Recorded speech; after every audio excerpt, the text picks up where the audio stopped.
बातमी आहे प्रशांत जगताप यांनी केलेल्या वक्तव्यासंदर्भात मंगलदास बांदल हे राष्ट्रपचे नेते नाहीत, राष्ट्रप काँग्रेसमध्ये विलीन होण्याच्या कोणत्याही चर्चा नाहीत। राष्ट्रपच्या प्रशांत जगताप आणि शशिकांत शिंदे यांनी ही चर्चा फेटाळलेली आहे। मंगलदास बांदल हे कुठले नाही का या ठिकाणी राजकीय पंडित आहेत मला माहिती नाही, पण त्यांच्या बातम्या ह्या निश्चित त्यांच्या आतापर्यंतच्या वेगवेगळ्या चर्चानुसारच त्या ठिकाणी कुठेतरी मिश्किल बनायच्यात असं मला निश्चित वाटतं। ज्यांना शरदचंद्रजी पवार या नावाची ॲलर्जी आहे, ज्याला शरदचंद्रजी पवार या नावाचा ज्यांनी धसका घेतलाय, मंगलदास बांदल हे शरदचंद्रजी पवार साहेबांच्या राष्ट्रवादी काँग्रेस पार्टीशी संबंधित नाही। कुठल्याही प्रकारची अफवा नाही, अशी कुठल्याही प्रकारची चर्चा नाही।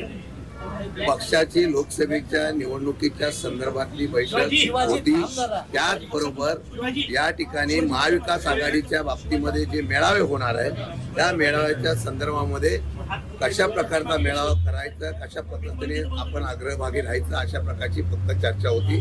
कुठल्याही प्रकारचा विलीनीकरण वगैरे हा जो कुठला तुमच्याकडे विषय आलेला आहे तसं काही झालेलं नाही। कोण सांगताय काही सत्यता नाही।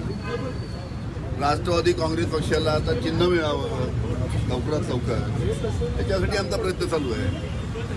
कुणावर जायचा प्रश्न येत नाही, की चर्चा सुद्धा झाली नाही। बैठकीत काय चर्चा झाली? बैठकीत लवकरात लवकर कसा सिम्बॉल मिळेल आणि कशा पद्धतीने आम्ही आमचा संपूर्ण प्रचार चालू करायचा लोकसभेचा, त्या निमित्ताने चर्चा झाली। सिम्बॉलसाठी प्रयत्न करायचा।